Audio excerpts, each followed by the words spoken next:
विश्वशांतीच्या कल्याणाचा मंत्रोच्चार करत अज्ञानाचा शेकदा विनंती, कृपया आपण सभास्थळी यावं. खुर्च्या आणखी रिकामे आहेत, त्यामुळे बाहेरून न पाहत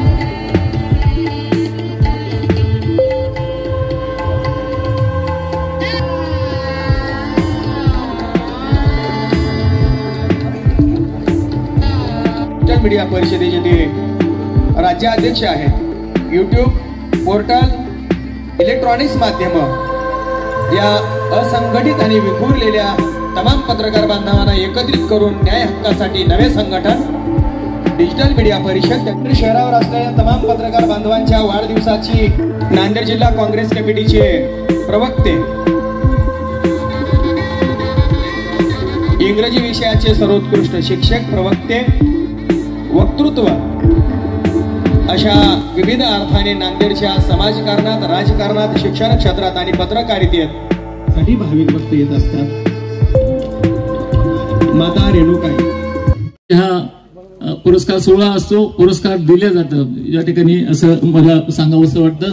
खऱ्या अर्थाने मराठी पत्रकार परिषदेच्या रूपानं जी राज्यभर आपली एक पत्रकारांची साखळी तयार झाली, एक फळी तयार झाली आहे.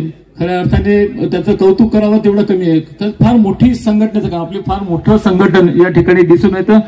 त्या संघटनेचं नेतृत्व, कणखर नेतृत्व माझ्या मते एस.एम. देशमुख सर समर्थपणे करत आहे.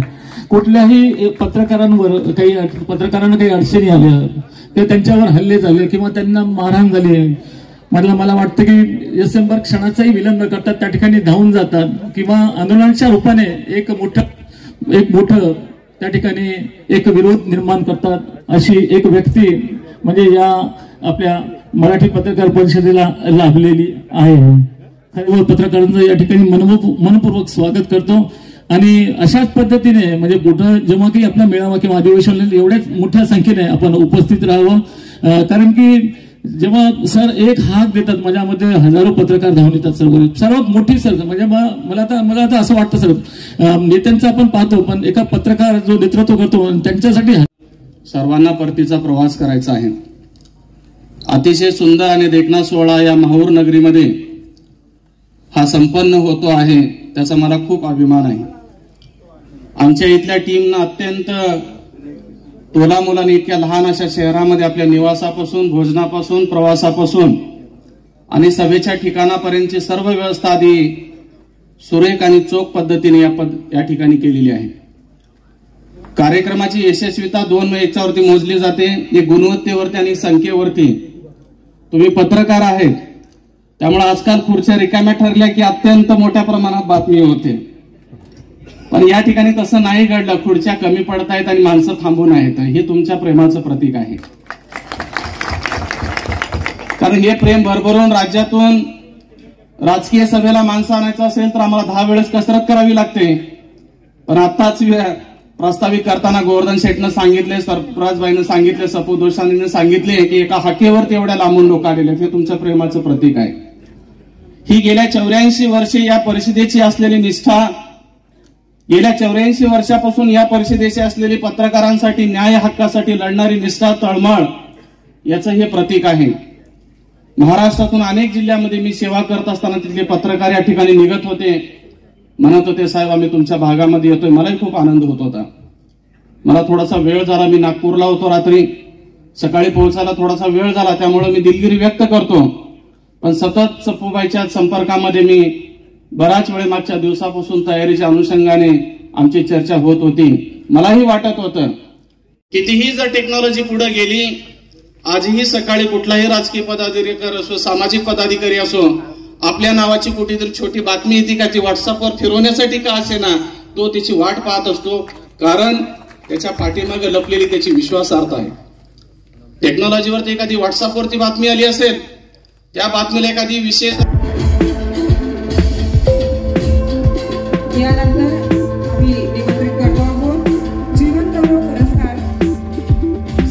बाजार समितीचे ते 7 वर्षापासून सभापती आहेत.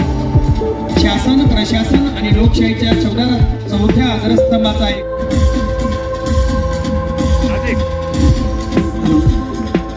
आमदार भीमरावजी केरावे यांच्या शुभ हस्ते हा सन्मान. यानंतर त्यांना विनंती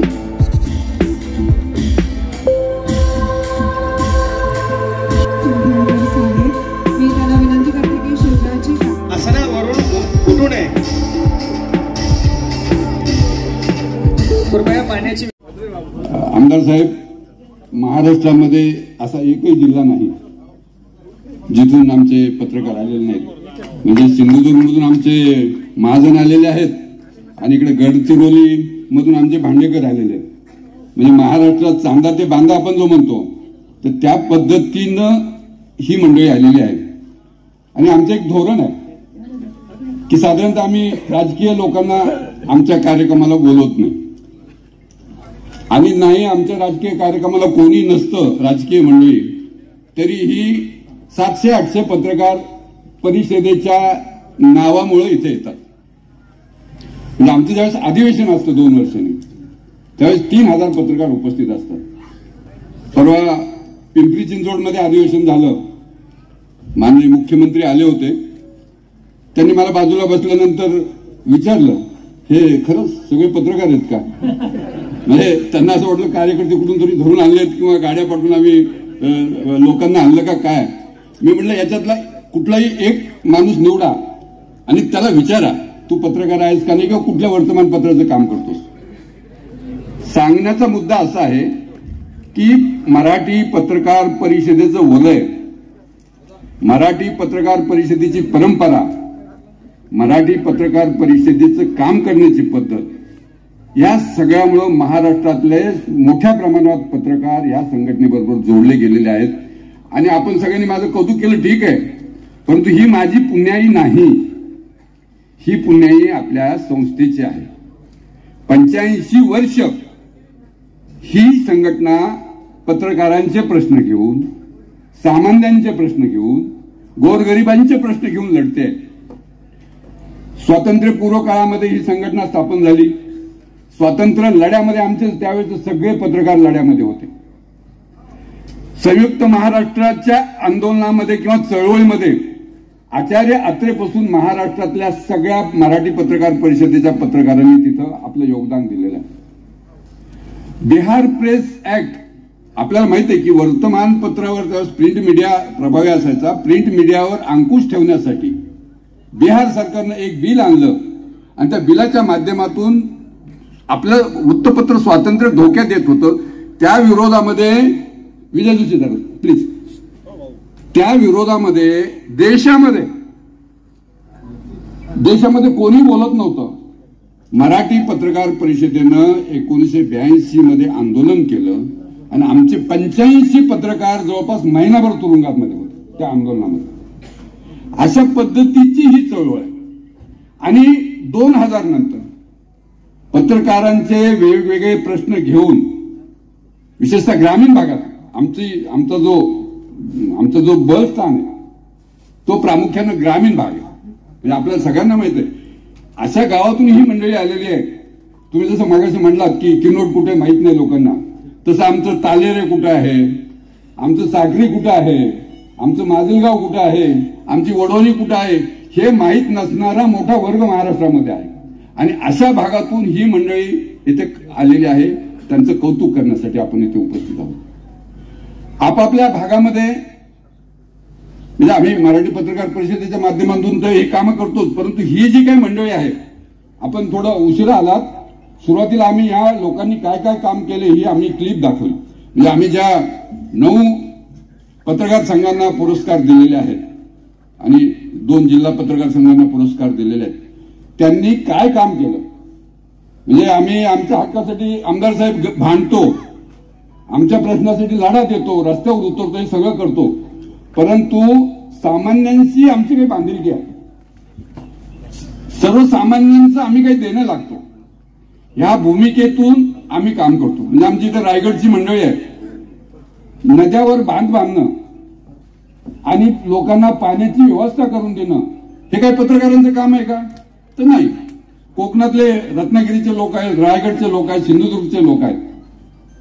गेले अनेक वर्ष मुंबई गोवा हा रस्ता रखडलेला होता. म्हणजे आपल्या सगळ्यांना माहिती आहे मुंबई गोवा रस्त्याची रणकथा कोणाला माहित नाही असं नाही. गेले 17 वर्ष ही कोकणातली मंडळी एका रस्त्यासाठी लढते आहे आणि सरकार दुर्लक्ष करतंय. मगाशी किरण नाईकने सांगितलं मराठी पत्रकार परिषदेची कुठली राजकीय भूमिका नाही. आम्हाला हा पक्ष जवळचा आहे तो पक्ष दूरचा अशी आमची भूमिका नाही.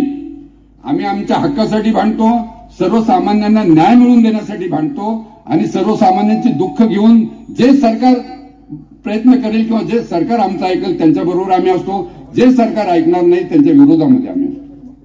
पत्रकारांचे प्रश्न आहेत. पेन्शनच्या प्रश्नाचा मगाशी उल्लेख केला किरण नाईकांनी. काय झालं पेन्शनचं? 20 वर्ष आम्ही लढल्यानंतर महाराष्ट्रामध्ये पेन्शन योजना सुरू झाली 2019ला. 5 वर्ष होत आले. तिथं आमचे उदगीरचे पत्रकार आहेत त्यांना विचारत त्यांचं वय आता 85 वर्षाचं आहे. त्यांना पेन्शन आहे का?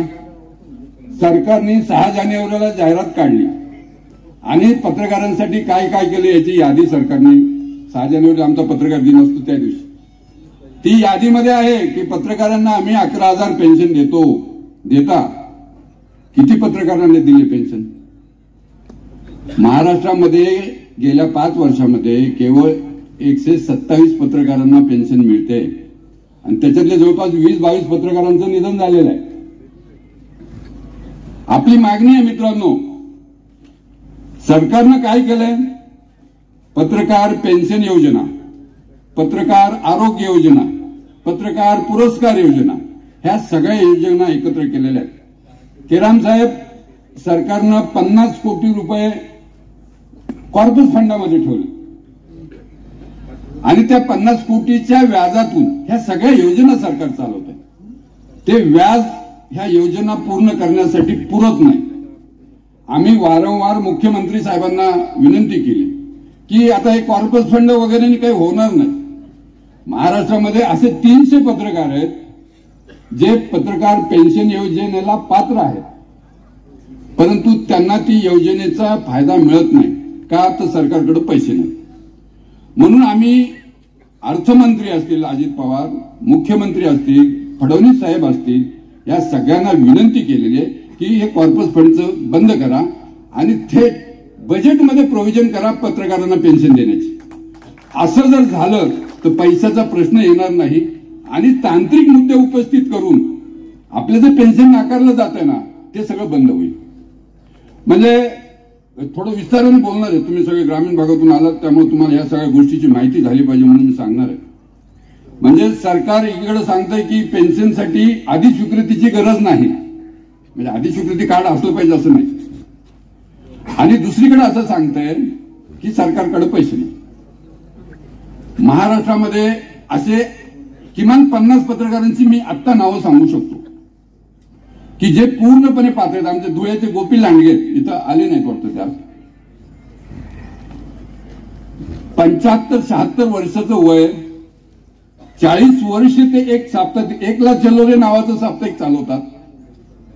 त्यांच्याकडे 35 वर्षापासून अधिस्वीकृती आहे आणि त्यांना सरकारने सांगितलंय की तुमची पत्रकारिता 30 वर्षाची नाही त्यामुळे तुम्हाला पेन्शन योजना मिळणार नाही. मार्मिकचे संपादक होते पंढरीनाथ सावंत, म्हणजे विनोद बघा, पंढरीनाथ सावंत यांना सरकारनं जीवन गौरव पुरस्कार देऊन 1 लाख रुपयाचा पुरस्कार देऊन त्यांचा सन्मान केला.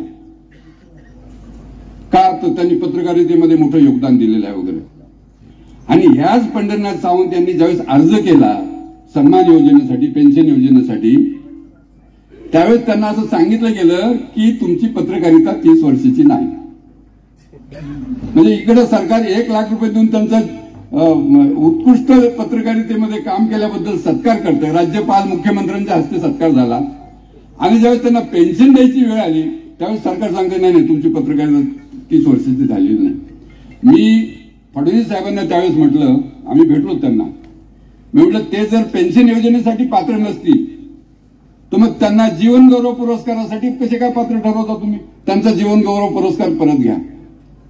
मुद्दा असा आहे की सरकारमध्ये हा सगळा गोंधळ आहे आपल्या बाबतीत. आणि अशा पद्धतीचे वेगवेगळे महाराष्ट्रामध्ये जे पत्रकार आहेत, मला रोज 2-3 पत्रकारांचे तरी फोन येतात, साहेब ते आमच्या पेन्शन योजनेचं बघा, पेन्शन योजनेचं बघा. परंतु हे होणार नाही यासाठी ही सरकारजवळ ह्या स्कीमसाठी त्यांनी वेगळी तरतूद केली नाही. म्हणून आपण सारखं मागतो की बजेटमध्ये तरतूद करा. आरोग्य योजनेचं असंच आहे, सरकार आपल्याला आरोग्यासाठी म्हणजे एखादा पत्रकार आजारी पडला, एखाद्या पत्रकाराला अपघात झाला तर त्याला 2 लाख रुपये देतात. त्याची जी कमिटी आहे सरकारनं नेमलेली आहे, त्या कमिटीच्या बैठका 6-6 महिने होतच नाही. म्हणजे एखादा पत्रकार जर आजारी पडला, त्याचं निधन होईपर्यंत देखील त्या कमिटीच्या बैठका होत नाहीत. आणि ज्यावेळेस त्याचा अर्ज समोर येतो त्यावेळेस त्याचं निधन झालेलं असतं. कोरोना काळामध्ये देखील अशा अनेक घटना घडलेल्या आहेत. कोरोनाच्या वेळेस देखील आपल्या सगळ्यांना माहित आहे, त्यावेळेस सरकारने असं जाहीर केलं होतं, कोरोनाने एखाद्या पत्रकाराचं जर निधन झालं तर त्याला आम्ही सिद्धार्थ शर्मा 50 लाख रुपये देऊ. 50 लाख एकाही पत्रकाराला मिळालं नाही. कोरोनामध्ये महाराष्ट्रामध्ये 156 पत्रकारांचं निधन झालं. 156 नावानिशी आकडेवारी आहे. पी साईनाथ यांनी मला विचारलं तेव्हा मी त्यांना यादी दिली ते महाराष्ट्रातल्या पत्रकारांची की 156 पत्रकारांचं निधन झालं. 156 पैकी एकाही पत्रकाराला कुठलीही मदत मिळाली नाही, कुठलंही अनुदान मिळालं नाही, कुठलीही सहानुभूती देखील मिळाली नाही. मग अशा परिस्थितीमध्ये आपण म्हणाल किंवा आणि आम्ही म्हणतो, पण मी तुम्हाला सांगू इच्छितो की आपण हे सरकारबद्दलचं रड गाणं किती दिवस गात बसणार. सरकार कुठल्या पक्षाचे याच्याशी आम्हाला घेणं देणं नाही, परंतु सरकार कुठलंही असलं तरी पत्रकारांकडे बघण्याचा एक नकारात्मक दृष्टिकोन सरकारचा कायमचा राहिलेला आहे. पत्रकारांचा कुठलाही प्रश्न असेल की तो कोल्ड स्टोरेजमध्ये ठेवायचा, पेंडिंगमध्ये ठेवायचा, त्याची विल्हेवाट लावायची. म्हणजे मगाशी पेन्शन योजनेसाठी मी 20 वर्ष भांडलो. पत्रकारांना संरक्षण मिळावं यासाठी मी 12 वर्ष, मी किरण नाईक आणि आमची सगळी टीम 12 वर्ष रस्त्यावर उतरून आंदोलन करत होतो. वेगवेगळ्या भागामध्ये वेगवेगळ्या पद्धतीचे आंदोलन झाले. हे पृथ्वीराज चव्हाण आमचे चांगले मित्र आहेत, त्यांच्या कराड गावामध्ये जाऊन त्यांच्या घरासमोर आंदोलन आम्ही केलं. त्यावेळेस तर ते मला म्हटले की देशमुख किमान माझ्या घरापर्यंत तरी येऊ नका. मी म्हटलं पत्रकारांच्या प्रश्नासाठी कुठेही जाईल. पत्रकारांचा प्रश्न आहे, झाला नाही कायदा. महाराष्ट्रामध्ये 2017ला कायदा पास झाला, 2019ला कायदा राष्ट्रपतींची स्वाक्षरी झाली. केराम साहेब, तुम्ही आम्हाला सांगितलं की तुम्ही आमच्या बरोबर आहेत. माझी तुम्हाला विनंती आहे, आपण सरकारमध्ये आहात, देवेंद्र फडणवीसचे आपले चांगले संबंध आहेत, त्यांना आपण सांगा. मला जी आज माहिती मिळाली, म्हणजे मगाशी किरण नाईक यांनी उल्लेख केला, मी ते सविस्तर सांगतो. पत्रकार संरक्षण कायदा झाला, तो कागदोपत्री आहे. पत्रकार संरक्षण राष्ट्रपती, म्हणजे आम्ही काही कायद्याचे तज्ज्ञ नाही किंवा कायद्यातले ज्ञानी नाही आहेत. राष्ट्रपतीची स्वाक्षरी झाल्यानंतर जाधव साहेब आम्हाला असं वाटलं की झालं आता आम्हाला कायदा झाला, आम्ही आमचं कौतुक करून घेतलं, तुम्ही आमचे सत्कार केले, आम्ही मुख्यमंत्र्यांचे सत्कार केले, हे सगळं झालं सोपस्कार. परंतु आज ज्यावेळेस आम्हाला माहिती मिळाली त्यावेळेस अशी माहिती मिळाली की हा कायदा अस्तित्वातच नाही, अंमलात नाही. हा कायदा कागदोपत्री आहे. याचं कारण असं आहे, मी 2-3 वकिलांची चर्चा केली. कायदा झाल्यानंतर त्याचं एक नोटिफिकेशन काढावं लागतं की अमुक अमुक तारखेपासून हा कायदा अस्तित्वात येणार आहे किंवा आलेला आहे. ते नोटिफिकेशन राज्य सरकारनं काढलं नाही. मी असा आरोप करतोय की ह्या कायद्याकडे पूर्ण दुर्लक्ष करून आमची खोटी सहानुभूती मिळून सरकारने महाराष्ट्रातील पत्रकारांची शुद्ध फसवणूक केलेली आहे. माझी सरकारला विनंती आहे की 5 वर्ष झाले हा कायदा आहे महाराष्ट्रामध्ये आणि सगळ्या सरकारी जाहिरातीमध्ये ते कायम उल्लेख करतात की पत्रकारांना संरक्षण देणारं हे महाराष्ट्र हे देशातलं पहिलं आणि एकमेव राज्य आहे वगैरे. ठीक आहे, परंतु ते पुढं काय? महाराष्ट्रामध्ये अजून या कायद्यानुसार एकाही आरोपीला शिक्षा झाली नाही. का नाही झाली? पुढे जातच नाही ते कायदा. परंतु चार्जशीटमध्ये या कायद्याची कलमं वगळली जातात. त्यामुळे तुम्हाला ह्या कायद्याने न्याय मिळणार नाही. अमरावतीतली परवाची घटना आहे, साम टीव्हीच्या पत्रकाराला ज्यावेळेस मारहाण झालं तेव्हा तिथल्या एसीपीशी मी बोललो, त्यावेळेस त्यांनी मला ही माहिती दिलेली. मग सरकार आमची फसवणूक करत आहे की नाही तर काय करत आहे? या संदर्भामध्ये मी वकिलांशी चर्चा करतो. आपल्याला कोर्टात जावं लागलं तर कोर्टात जावं लागेल आणि मुख्यमंत्री आणि संबंधितांकडे आपल्याला पाठपुरावा करावा लागतो. त्यासाठी आपल्याला केराम साहेब नक्की मदत करतील. हे सगळे विषय आहेत आणि हे विषय छोट्या साप्ताहिकाचे विषय असतील. मगाशी यांनी सांगितलं दोसांनी साहेबांनी, तो मुताबिल हो तो अखबार निकालो. आता अखबार निकालणं फार सोपं राहिलं नाही. म्हणजे अखबार निकाल तुम्ही जाहिरातीच देत नाहीत आम्हाला, कुठून अखबार काढणार? जाहिरातीचा जो काही फ्लो आहे तो सरकारकडून पूर्णपणे बंद झालेला आहे. सरकार छोट्या वर्तमानपत्रांसाठी, छोट्या चॅनल्ससाठी अजिबात जाहिराती देत नाही. म्हणजे आमचे मीर साहेब आहेत इथं, त्यांचे 2 साप्ताहिक आहेत. किती दिवसांनी जाहिरात मिळते तुम्हाला? वर्षामध्ये तुम्हाला 25,000ची पण जाहिरात मिळत नाही. एक सरकारने धोरण ठरवून टाकलेलं आहे मीर साहेब, देशामधली छोटी वर्तमानपत्र टिकायची गरज नाही. याचं कारण सांगतो तुम्हाला, हे सरकार का असा विचार करतं. म्हणजे मी महाराष्ट्र पुरतं तुम्हाला सांगतो.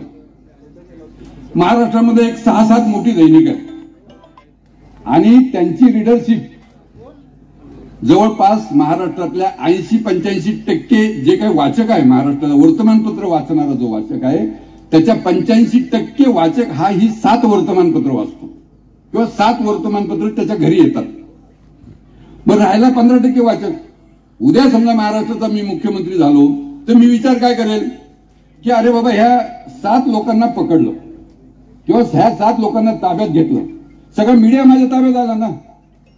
15% जे लोक आहेत आमचे जिल्हा वर्तमानपत्र चालवणारे, साप्ताहिक चालवणारे, छोटी वर्तमानपत्र चालवणारे, त्यांना विचारायची गरज काय?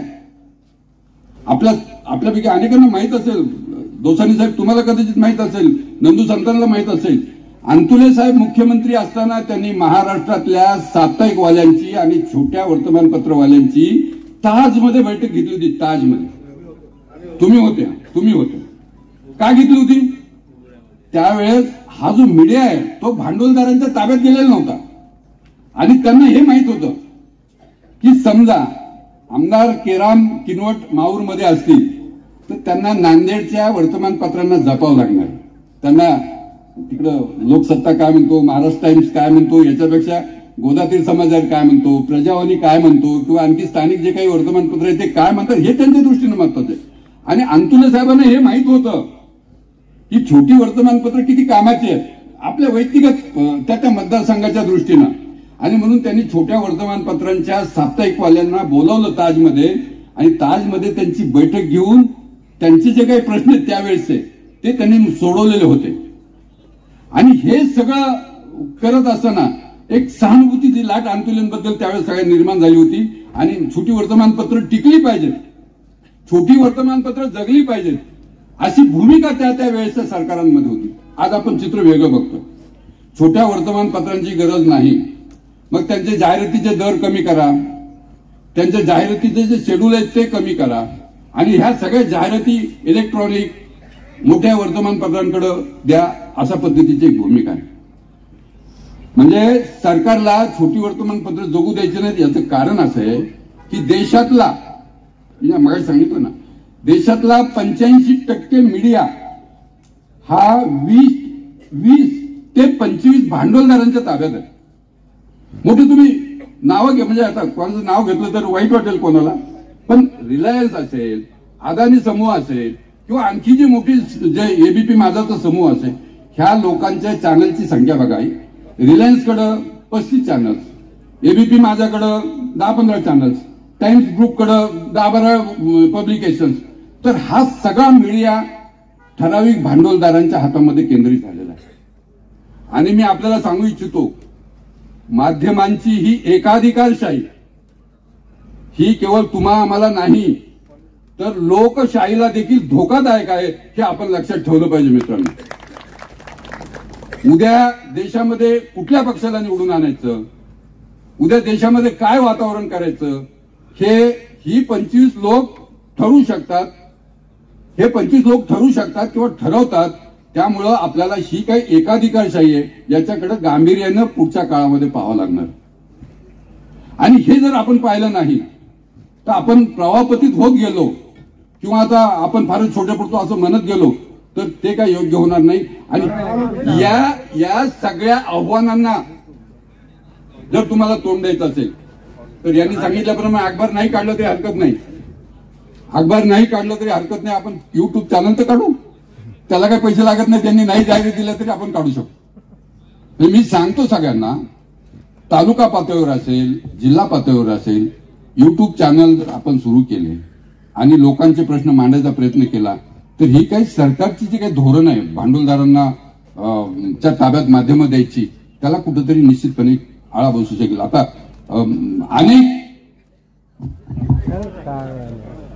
अनेक युट्यूब चॅनल्स आपण बघतोय, त्यांची व्ह्युअर्स आणि त्यांचे सबस्क्रायबर्स जर बघितले तर मला असं वाटतं की ते सॅटेलाइट चॅनल पेक्षाही त्यांच्याकडे जास्त व्ह्युअर्स आहेत. तर हा जो काही मीडिया आहे, डिजिटल मीडिया, पुढच्या काळामध्ये निश्चितपणे प्रभावी ठरणार आहे. आणि यासाठी देखील आपण त्या दृष्टीनं त्याच्यातलं टेक्निक समजून घेतलं पाहिजे. त्यासाठी मराठी पत्रकार परिषदेनं डिजिटल मीडिया परिषद नावाची वेगळी व्यवस्था तयार केली. आणि जे तरुण पत्रकार आहेत माझे इथं, त्यांना माझं आव्हान आहे किंवा त्यांना माझी विनंती आहे की तुम्ही ह्या नव्या प्लॅटफॉर्मचा आपल्या भागाच्या विकासासाठी, आपल्या भागाचे प्रश्न सोडवण्यासाठी, वृत्तपत्र स्वातंत्र्य टिकवण्यासाठी आणि वृत्तपत्र स्वातंत्र्याची गळचेपी कोणाकडून होणार नाही यासाठी आपण प्रयत्न केला पाहिजे किंवा त्या प्लॅटफॉर्मचा उपयोग केला पाहिजे. पुढचा काळ मग तो प्रिंट असेल, इलेक्ट्रॉनिक असेल किंवा डिजिटल मीडिया असेल, यासाठी अत्यंत धोक्याची सूचना देणारा पुढचा काळ आहे. म्हणजे मगाशी उल्लेख झाला, लोकशाही चॅनलमध्ये, लोकशाही चॅनलवर बंदी आणली सरकारने. काय केलं लोकशाही चॅनलने? एक बातमी चालवली आणि त्यानंतर ती बंदी आणली गेली. आता परवा 1 महिन्याची बंदी आणली सरकारने. मला असं वाटतं की लोकशाही चॅनलवरची ही बंदी हा माध्यम स्वातंत्र्यावरचा पूर्णपणे घाला आहे. त्याला आपण सगळ्यांनी विरोध केला पाहिजे. कोण मालक आहे, कुठल्या युनिटचं ते माध्यम आहे, त्याची विचारसरणी काय आहे, याच्याशी आपल्याला काही घेणं देणं नाही. परंतु सर्वसामान्यांचा आवाज बनून एखादं जर माध्यम चालत असेल आणि त्याच्यावर दमनगिरीचा, दडपशाहीचा वापर करून कोणीतरी त्याचा आवाज बंद करण्याचा प्रयत्न करत असेल तर त्याच्या विरोधामध्ये आपण आवाज उठवला पाहिजे. मराठी पत्रकार परिषद त्याचसाठी आहे. महाराष्ट्रामध्ये अनेक संघटना आहेत, परंतु त्या संघटना, मी कुठल्या संघटनेवर कधी टीका करत नाही, मला काही घेणं देणं पण नाही की आम्ही इतके पुढे आहोत की कुणी आमच्या बरोबर पण येऊ शकत नाही बाकीचे लोक. परंतु आम्ही ज्यावेळेस बोलतो, रत्नागिरी जिल्ह्यामध्ये राजापूरला शशिकांत वारिशे नावाच्या पत्रकाराची हत्या झाली. कोण बोललं? मराठी पत्रकार परिषद एकमेव बोलली. त्याचा निषेध केला, त्या आरोपीला अटक करायला लावली, त्याला सगळे त्याची कायदेशीर प्रक्रिया पूर्ण केली. एवढंच नव्हे केराम साहेब, आम्ही केवळ आवाज उठवतो असं नाही, त्या पत्रकारांना आर्थिक मदत कशी होईल यासाठी आम्ही प्रयत्न करतो. वारिसेची ज्यावेळेस हत्या झाली त्यावेळेस महाराष्ट्रातून आम्ही अपील केल्यानंतर जवळपास 20 लाख रुपये त्याच्या कुटुंबियाला मिळाल्यानंतर मुख्यमंत्र्यांनी 25 लाख रुपये देण्याची घोषणा केली. अजून ते प्रत्यक्ष त्यांच्या हातात पडलेले नाही. पण जवळजवळ 50 लाख रुपये त्या मुलाला मिळाले आणि ते त्यांचा विषय सुटलेला आहे. ह्या विषयात बाकीचं कोणीच बोलत नव्हतं, आपणच बोलत होतो. पाचोऱ्यामध्ये एका आमदारांनी पत्रकाराला भर रस्त्यामध्ये मारहाण केली. कोण बोललं त्या विरोधात? मी स्वतः, किरण नाईक, आम्ही राज्यपालांना भेटलो, मुख्यमंत्र्यांना भेटलो. त्याच्यानंतर ते कारवाईची प्रक्रिया सगळी सुरू झाली. अजूनही त्यांच्यावर कारवाई झालेली नाही. लोकशाही चॅनलवरची बंदी असेल, बीबीसी या चॅनलवर आणि बीबीसीवर घातलेल्या धाडीचा विषय असेल, ह्या सगळ्या विषयामध्ये मराठी पत्रकार परिषद बोलते. आणि हे केवळ वरच्या लेवलवर नाही, ग्रामीण भागामध्ये मगाशी उल्लेख केला कोणीतरी, ग्रामीण भागामध्ये एखाद्या पत्रकारांवर ज्यावेळेस अन्याय होतो, ज्यावेळेस हल्ला होतो, ज्यावेळेस त्याचा आवाज बंद करण्याचा प्रयत्न होतो, त्यावेळेस मराठी पत्रकार परिषद पुढे येऊन त्याचा आवाज बुलंद करण्याचा आम्ही प्रयत्न करतो. आणि महाराष्ट्रामध्ये इथं अनेक पत्रकार आहेत, त्यांना आम्ही न्याय मिळवून दिलेला आहे. आणि हे न्याय मिळवून देत असताना, त्यांना त्या पातळीवर न्याय मिळवून देत असताना मागाशी उल्लेख करत होतो मी की जे आर्थिक मदत आहे, कोरोना नंतर पत्रकारांचं आपण सांगितलं की कोरोना नंतर अनेक पत्रकार रस्त्यावर आले आणि सगळ्या भांडवलदारी मालकांना ती एक सुसंधी होती की अनेकांनी आपले पानं कमी केले, आपले एडिशन कमी केल्या, आपले वेगवेगळे प्रयोग करून त्यांनी कर्मचारी कपात केली. 750 पत्रकार त्या पिरियडमध्ये बेकार झाले. आणि हे सगळे रस्त्यावर आलेल्या पत्रकारांना मराठी पत्रकार परिषदेने मदत केली. कोरोना काळामध्ये आमचे पुण्याचे आमच्या अध्यक्ष इथं लोणकर आहेत. पुण्यामध्ये 450 पत्रकारांना 2 वेळेस कोरोना काळामध्ये आम्ही त्यांच्या घरी जाऊन अन्नधान्याच्या किट वापरल्या. बीडमध्ये तो प्रयोग झाला. महाराष्ट्राच्या वेगवेगळ्या भागामध्ये आम्ही अशा पद्धतीचं काम केलेलं आहे. आणि ज्या वेळेस पत्रकारांना हल्ला होतो, म्हणजे मी काल पाथरीहून येत होतो, परभणी जिल्ह्यातलं पाथरी आहे. माणिक केंद्रे नावाचा पत्रकार होता. सामनाचं काम करायचो, कुठला काम करत होता हा महत्वाचा मुद्दा नाही, परंतु तो त्याच्या घरामध्ये सिलेंडरचा स्फोट झाला. दोघं नवरा बायको जखमी झाले आणि कालांतराने 2-3 दिवसांनी त्या माणिक केंद्राचं निधन झालं. 3 मुलांचं कुटुंब, बायको हे सगळी मंडळी रस्त्यावर आली. उत्पन्नाचं दुसरं कुठलंही साधन नाही. मी दुपारी 1:30 वाजता फेसबुकवर पोस्ट टाकली आणि संध्याकाळी 5 वाजेपर्यंत त्या बाईच्या खात्यामध्ये जवळपास 1.5 लाख रुपये जमा झाले. आणि नंतरच्या काळामध्ये किरण नाईक यांनी काही मंत्र्यांशी, काही आमदारांशी चर्चा करून जवळपास 10 लाख रुपयाचा निधी त्या महिलेला आपण उपलब्ध करून दिला. त्याच्यानंतर तिथे उपचारासाठी अकोल्याला गेल्या त्या महिला. आमचे सिद्धार्थ शर्मा, मीरबाई इथं आहेत. त्यांना आम्ही फोन करून सांगितलं की त्या भगिनीला कुठल्याही गोष्टीची कमी पडता कामा नये, तुम्ही तिथे जा. हे संघटना कशासाठी हे मी तुम्हाला सांगतोय. संघटनेची ताकद मी तुम्हाला सांगतोय. संघटना काय करू शकते हे मी तुम्हाला सांगतोय. हे मुद्दाम सांगतोय मी आमचं कौतुक करून घेतो असं नाही. परंतु अनेकांना असं वाटतं की आम्हाला संघटनेची काय गरज आहे, संघटना काय. वेळ आल्यानंतर आता मुंबईचे आमचे इथं मित्र आहेत. मुंबईमध्ये एखाद्या पत्रकारावर ज्यावेळेस हल्ला होतो, एक संपादक होते चॅनलचे, नाव सांगत नाही मी, परंतु त्यांना ते अँकरिंग करत असतानाच त्यांना मॅनेजमेंटकडून मेल आला आणि त्यांना सांगितलं हा तुमचा शो संपला की तुम्ही ऑफिसच्या बाहेर जायचं, तुम्ही आजपासून कामावर नाही. म्हणजे अशा वाईट पद्धतीने आमच्या नोकऱ्या जातात. तर त्याच्यानंतर ते बाहेर आले तिथून, म्हणजे चॅनलमधून बाहेर आल्यानंतर त्यांनी पहिला फोन कोणाला केला असेल, त्यांनी पहिला फोन मला केला आणि मला असं सांगितलं की देशमुख माझ्यावर अन्याय झालेला.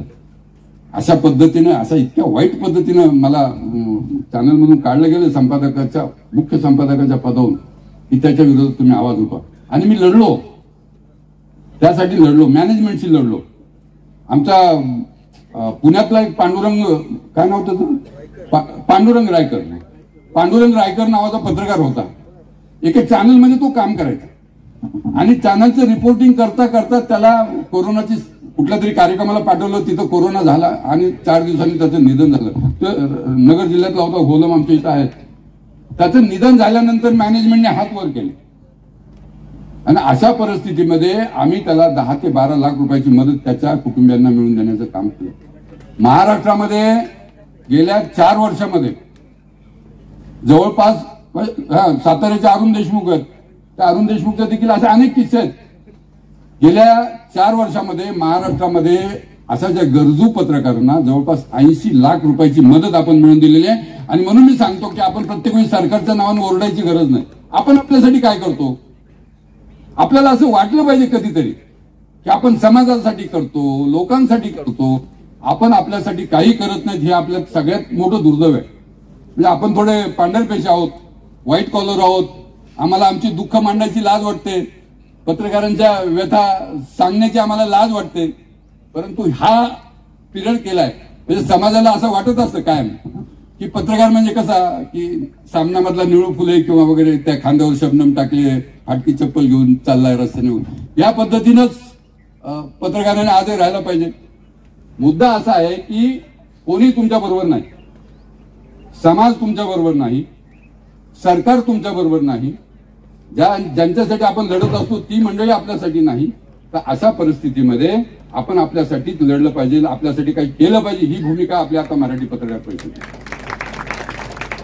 म्हणजे समाजाच्या अपेक्षा अजूनही संपत नाहीत आपल्याकडून.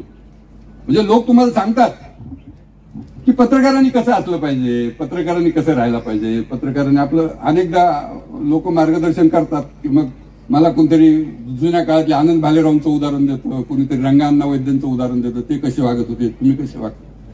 अरे आमच्याकडून ज्यावेळेस तुम्ही अशा अपेक्षा ठेवता त्यावेळेस तुम्ही कसे वागता ते पण बघा ना, ते नाही बघत तुम्ही. केवळ एक वर्ग प्रामाणिक असला पाहिजे आणि बाकीच्या वर्गांनी काही बेबनशाही केली तरी चालते, ही भूमिका आम्हाला मान्य नाही. जर प्रामाणिकपणे वागायचं असेल तर पत्रकारांकडून तुमच्या जर चांगल्या अपेक्षा असतील तर तुम्ही देखील तसा चांगुलपणा पत्रकारांच्या बाबतीत दाखवला पाहिजे, असं माझं म्हणणं. म्हणजे मी सांगत होतो की लोकांच्या ज्या अपेक्षा आहेत, म्हणजे माहूरमध्ये रस्त्यावरून जात असताना जर समजा एखाद्या बल्ब जर नसेल, एखाद्या खांबावर लाईट नसेल, तर लोक सहज म्हणतात यार पत्रकारांना दिसत नाही का इथं अंधार आहे म्हणून. कुठंतरी पाणी येत नसेल तर लोक बोलतात अरे पत्रकारांना दिसत नाही का, डोळे फुटलेत का, पत्रकार मॅनेज झालेत का, इथपर्यंत बोलतात. पाण्याचे प्रश्न तुम्ही मांडत नाही, तुम्ही मॅनेज झालात का.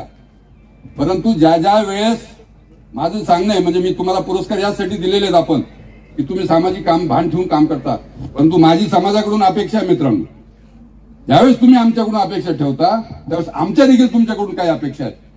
ज्यावेळेस आम्ही अडचणीत असतो, ज्यावेळेस आमच्यावर हल्ले होतात, ज्यावेळेस आम्ही आर्थिकदृष्ट्या अडचणीत असतो, कुणीतरी आजारी पडत असतं, हल्ले झाल्यानंतर महाराष्ट्रामध्ये एखाद्या पत्रकारावर हल्ला झालाय आणि त्याचा निषेध म्हणून गाव बंद झाले किंवा त्याचा निषेध म्हणून गावातल्या सगळ्या राजकीय पक्षांनी निषेधाचं पत्रक काढले, अशी एक तरी घटना तुम्ही दाखवा मला.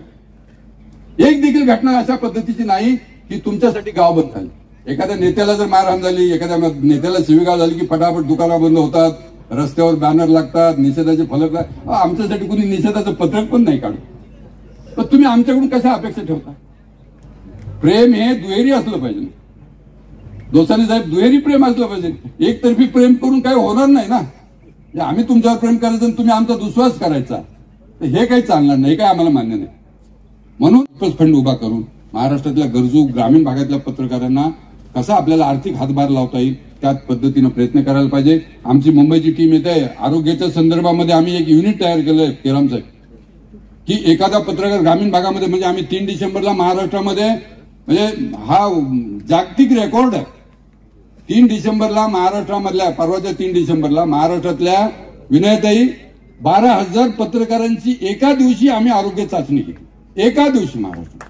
म्हणजे हा जगामध्ये कुठं अशा पद्धतीचा प्रयोग झाला नाही. महाराष्ट्राच्या वेगवेगळ्या तालुक्यांमध्ये स्थानिक डॉक्टर्स आणि तिथल्या स्थानिक बाकीचे जे काही मंडळी त्यांच्या मदतीनं आम्ही हे सगळे आरोग्य शिबिरे घेतले आणि 12,000 पत्रकारांची आम्ही आरोग्य तपासणी केली. त्याच्यातून जे गंभीर आजारी पत्रकार त्यांच्यासाठी आम्ही मुंबईमध्ये एक आरोग्य कक्ष सुरू केलेला आहे. सरकारचा आरोग्य कक्ष आहेच, पण त्याचबरोबर आम्ही आरोग्य कक्ष सुरू केलेला आहे आणि सरकारबरोबर आम्ही टायअप केलंय त्याचं, की एखाद्या पत्रकाराला जर गरज पडली मुंबईत येण्याची, त्यासाठी आपल्याला सगळ्या पद्धतीची मदत. आमचे दीपक कैतके ते गेले, ते दीपक कैतकेकडे आमची ती जबाबदारी सोपवलेली आहे.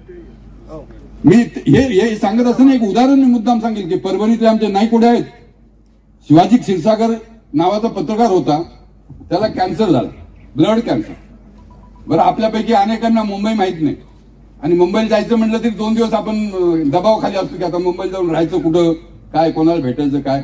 त्या शिवाजी क्षीरसागरला मुंबई माहित नव्हती आणि तो अशा परिस्थितीमध्ये तो टाटाच्या तिथे गेला कुटुंबाला घेऊन.